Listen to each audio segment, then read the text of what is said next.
어제 촉촉한 비가 내려서 아마 파종하기 딱 좋은 날씨가 되었습니다. 그래서 좋은 날씨라고 했습니다.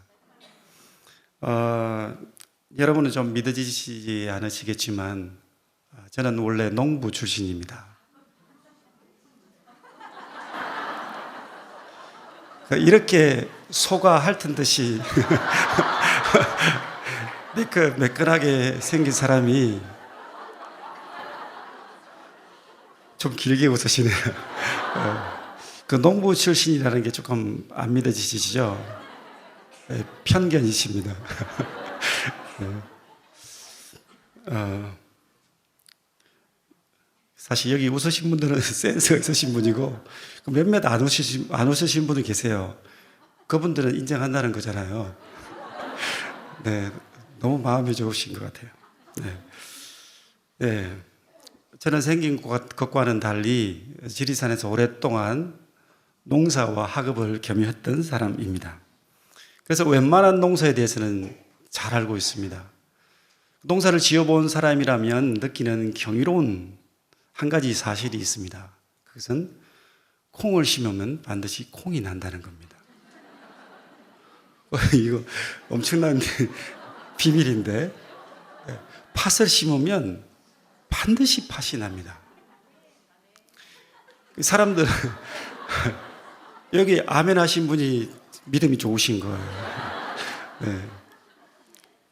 사람들이 이게 자연의 이치고 뭐 법칙이라고 이렇게 말들 합니다. 근데 사실상 이것은 하나님이 자연에게 심어 놓은, 하나님이 만들어 놓으신 생명 원리입니다.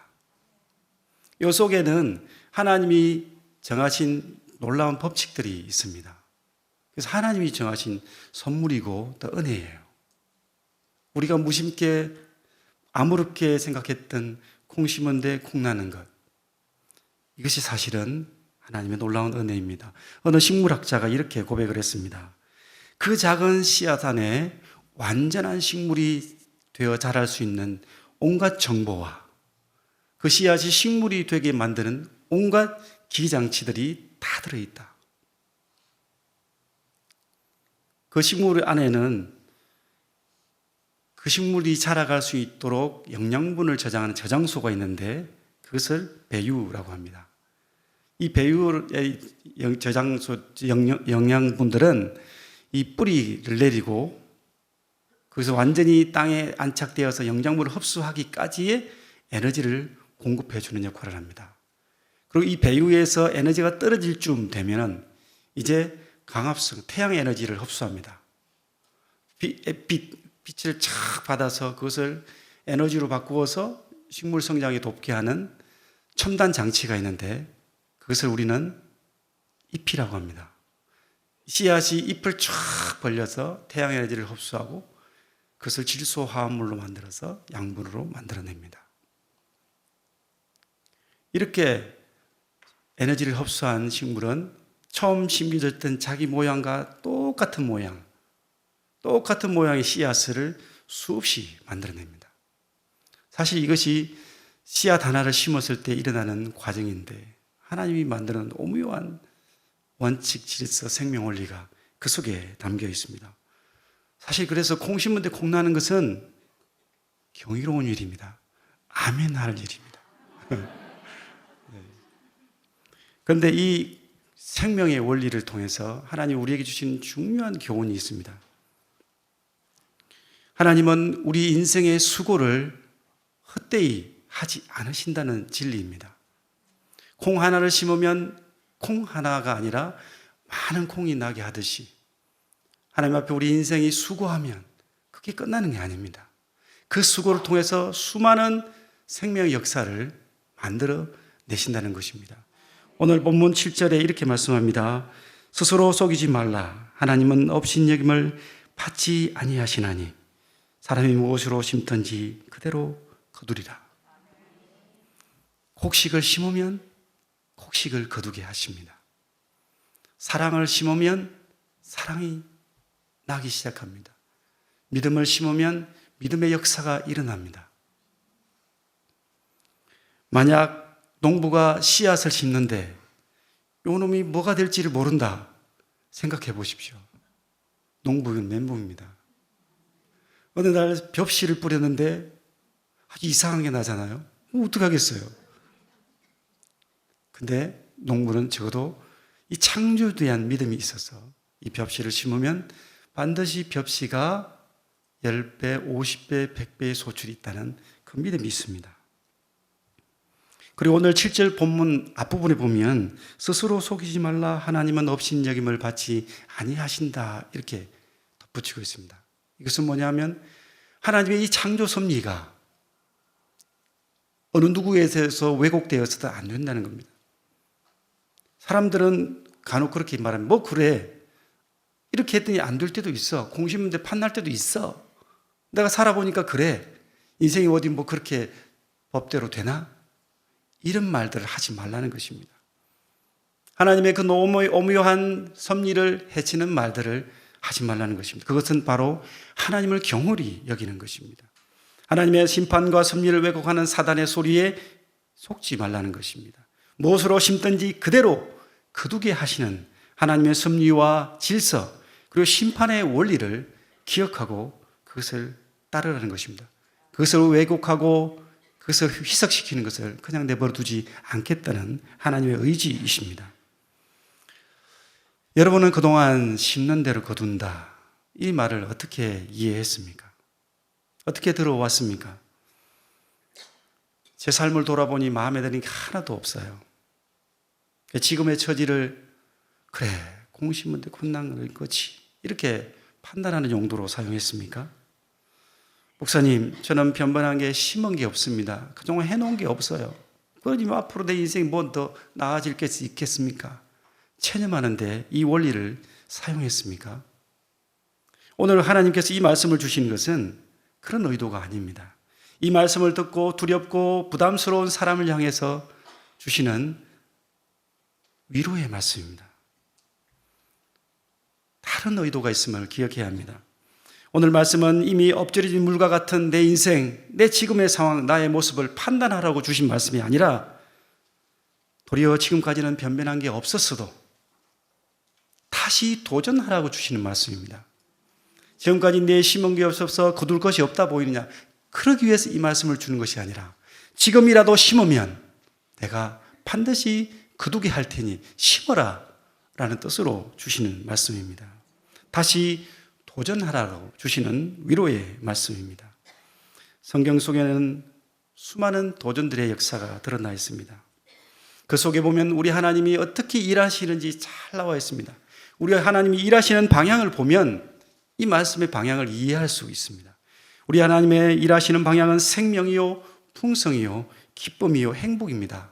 늘 우리 하나님은 그곳을 향해서 일하십니다. 여러분의 기쁨, 여러분의 인생의 만족, 여러분의 행복을 위해서 우리 하나님이 일하십니다. 한 번도 그 방향이 바뀌어진 적이 없습니다. 그 말씀, 우리 하나님의 일하시는 방향으로 이 말씀을 들여다보면 그래, 지금까지 너의 지나온 삶이 너의 수고의 노력에 심은 것의 결과야. 이게 네 형편이야. 네 수준이야. 이게 아닙니다. 그랬었나?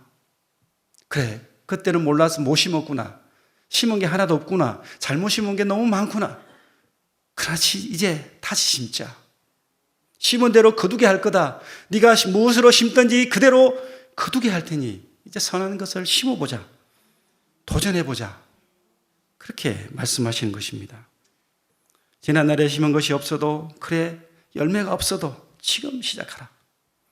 내가 심는 것보다 더 많은 열매를 맺게 할 것이다. 내가 하나를 심었느냐? 그럼 내가 10배, 50배, 100배 거두게 할 것이다 라는 말씀입니다. 그렇습니다. 우리 하나님은 우리가 두렵고 떨림으로 하나를 심으면 그것을 10배, 50배, 100배로 키워서 풍성한 열매를 안겨주시는 그런 분이십니다. 어린아이 같은 신앙, 너무 연약한 신앙이라고 하나님 앞에 부끄럽다 여겨도 그 믿음 가지고 기도하면 하나님은 그 간절한 기도를 들으시고 1000배의 기적으로 응답하시는 분이십니다. 그런 하나님이 바로 우리 하나님이십니다. 잦은 실패로 도전할 힘도 없고 지쳐버린 사람이 있습니까? 큰 어려움 앞에 허우적거리다 보니 한 발자국도 앞으로 나가지 못했다. 낙심한 분 계십니까? 기도해도 하나님은 내 기도에는 응답 안 하시는 것 같다. 그렇게 힘들어하시는 분 계십니까? 삶의 목적을 잃고 무료한 일상과 헛된 오락에 매몰된 분이 계십니까? 그래서 더 이상 아무것도 기대하지 않고 허송세월을 보내는 분이 계십니까? 도대체 지난날 내가 무슨 잘못을 했기에 이 고통이 내게 왔습니까? 이렇게 한탄하는 분이 계십니까? 이런 분을 향해서 우리 주님이, 우리 하나님께서 말씀하십니다. 아니다. 지금부터, 이제부터 나와 함께 심자. 나와 함께 선한 것을 계속하자. 망설이지 말고 용기를 내어 앞으로 나아가자. 그러면 후이 누르고 넘치도록 거두게 할 것이다. 내가. 이것이 바로 우리 하나님의 말씀입니다. 이것이 바로 우리 하나님이 일하시는 방향성입니다. 노련한 농부가 가을에 풍성한 열매를 기대하며 그 소중한 씨앗을 어둡고 축축한 땅 깊숙이 심습니다. 농부는 창조주에 대한 믿음이 있기 때문입니다. 하나님의 일하심을 알기 때문입니다. 사랑하는 성도 여러분, 하나님의 일하심을 기억하고 지난 날을 버리고 도전하시기 바랍니다. 새롭게 심는 일을 시도하시기 바랍니다. 물론 여기서 심는다는 것은 비단 농부가 곡식을 심는, 식물을 심는 그것만을 말하는 것이 아닙니다. 우리 삶에 일어나는 모든 행위, 내가 행하는 모든 태도, 내 모든 은행까지도 다 포함됩니다. 저마다의 비전과 직업을 따라서, 목적에 따라서 심는 것이 각각 다를 수 있습니다. 사랑하는 성도 여러분, 할 수만 있으면 선한 것을 많이 심으시기 바랍니다. 그동안 안 했어도 지금 하시기 바랍니다. 하나님께서 도전이 여러분의 수고가 헛되지 않고 50배, 100배 열매로 나오게 만드실 것입니다. 그런데 여기서 한 가지 중요하게 기억해야 될 것이 있습니다. 용기를 내어 심는 것 대단히 중요한데 그보다 더 중요한 것은 뭘 심을 거냐입니다. 지혜로운 농부는 잡초를 심지 않습니다. 잡초 심는 농부 없지요. 곡식을 선별하여서 좋은 것을 골라 심습니다. 농부는 자기에게 수익이 되는 유익한 것을 골라서 심습니다. 8절에 이렇게 말합니다. 자기 육체를 위하여 심는 자는 육체로부터 썩어질 것을 거두고 성령을 위하여 심는 자는 성령으로부터 영생을 거두리라. 말씀에 보면 자기 육체를 위하여 심는 자들이 있고 성령을 위하여 심는 자들이 있습니다. 자기 육체를 위하여 심는 자는 육체에 관한 것을 그 무언가를 얻겠지만 성령을 위하여 심는 자는 성령의 열매를 거두게 됩니다. 육체로부터 얻게 되는 것은 제한적입니다. 때때로 그것이 우리를 기쁘게 하기도 하고 우리를 한시적으로 행복하게 만들기도 합니다. 우리를 우쭐대게 하기도 합니다. 그러나 시간이 지나면 육체를 위해서 난 것들은 변하고 변질되고 썩기도 합니다. 본문에 등장하는 갈라디아 교회 교인들 중에 일부는 육체를 쫓고 방종주의적 경향을 쫓는 성도들이 있었습니다. 때문에 서로 반목하고 시기하고 싸우고 다투고 타인의 필요에는 무관심하고 그리스도인에게 부여한 자유를 이용해서 음행하고 호색하고 우상숭배, 방탕, 분쟁, 술취함 이런 일들을 일삼았습니다. 오늘 말씀 바로 그런 갈라디아 교회를 향해서 육체를 위하여 심지를 말고 성령을 위하여 심으라고 권면하는 것입니다. 어리석은 농부가 잡초를 심지 않는데 곡식을 뿌린 농부같이 성령을 위해서 심으라. 그리하면 성령의 열매가 맺힐 것이다 말씀하시는 것입니다. 성령의 열매에 관해서는 갈라디아서 5장 22절과 23절에 우리가 외우듯이 잘 나와 있습니다. 오직 성령의 열매는 사랑과 희락과 화평과 오래 참음과 자비와 양성과 충성과 온유와 절제니 이 같은 것을 금지할 법이 없느니라. 아멘. 우리 인생에, 우리 인격에, 우리의 삶에 풍성한 것들은 사실 모두 성령으로부터 오는 열매입니다. 우리 스스로 도저히 만들 수 없는, 조립할 수도 없는, 생산할 수도 없는 것들, 인간의 지혜와 지식으로는 이룰 수 없는, 과학적 방법이나 첨단 기술로서 만들 수 없는 이 소중한 것들은 다 성령으로부터 나오는 것입니다.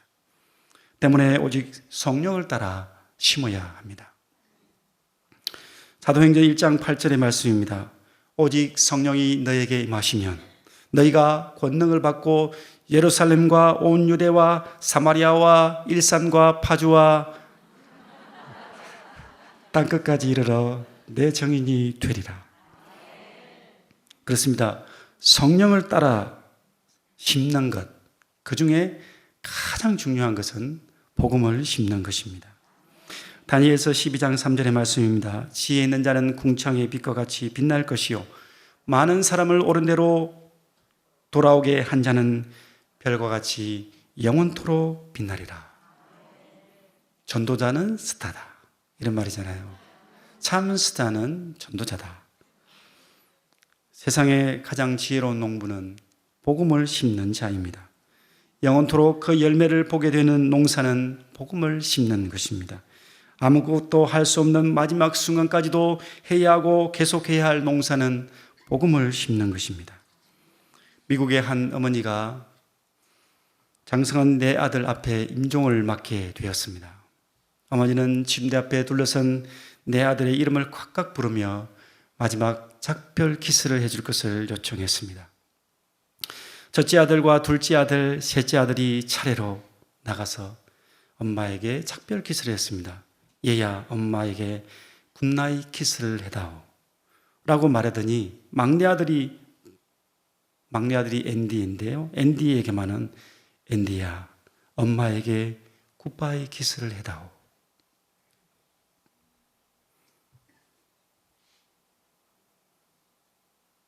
이렇게 말하는 것입니다. 막내 아들은 갑자기 당황했어요. 어머니가 왜 형들에게는 굿나잇 키스를 하고 나에게는 굿바이 키스를 하는가? 그래서 어머니에게 물었습니다. 왜 저에게는 굿나잇 키스를 하라 하십니까? 그러자 어머니가 마지막 힘을 내어 다음과 같이 말합니다. 앤디야, 너의 형들은 예수를 잘 믿었으니 머지않아 저 영광스러운 천국에서 엄마와 다시 만나겠지만 너와는 지금이 마지막이잖니.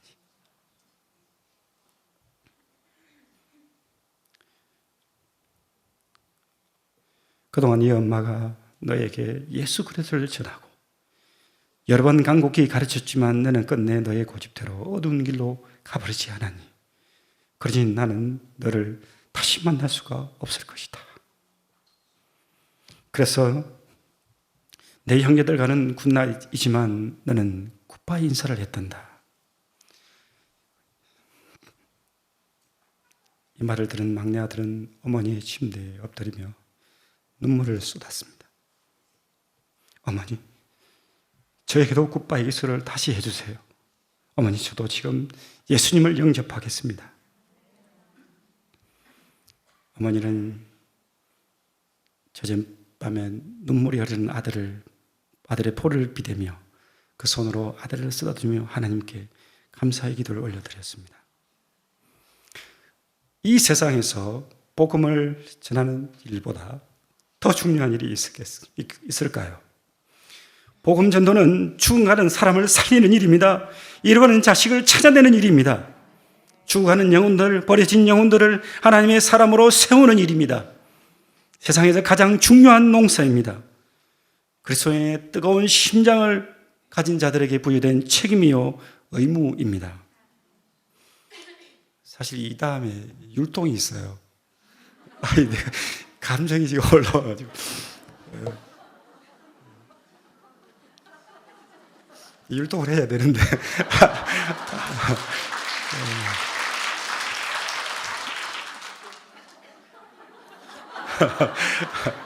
네, 하겠습니다. 복음을 심었습니다. 어디? 복음이 싹이 나네요. 정말 복음이 자랐습니다. 30배 맺혔습니다. 복음을 심었습니다. 어디? 복음이 싹이 났네요. 정말 복음이 자랐습니다. 30배 맺혔습니다. 감사합니다.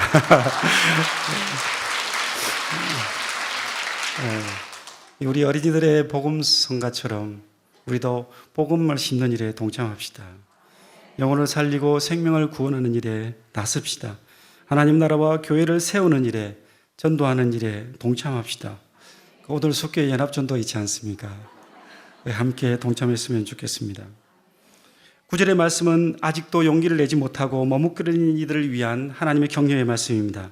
우리가 선을 행하되 낙심하지 말지니 포기하지 아니하면 때가 이름에 거두리라. 여러 실패한 경험들을 가진 분이 계십니까? 상대적으로 적은 열매를 맺었다고 열등감이 있으십니까?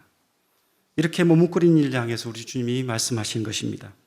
그동안 부지런히 성령을 위해서 심어서도 그 열매가 터진 분이 계십니까? 열매가 보이지 않고 며칠 기미도 보이지 않는다고 실망하셨습니까? 여러분을 향해 주시는 말씀입니다. 그래도 여러분은 지금 하고 계신 일, 성령을 위한 일, 성령이 감동하시는 그 선한 일을, 그 소중한 일을 계속 하십시오. 꽃조차 피지 않았다고 열매가 없다고 멈추지 마시기 바랍니다. 낙심하지 마시기 바랍니다. 짜증내거나 실증내지 마시기 바랍니다. 포기하지 마시기 바랍니다. 가이로서의 시간, 하나님이 정하신 그때에 반드시 열매가 맺혀질 것입니다.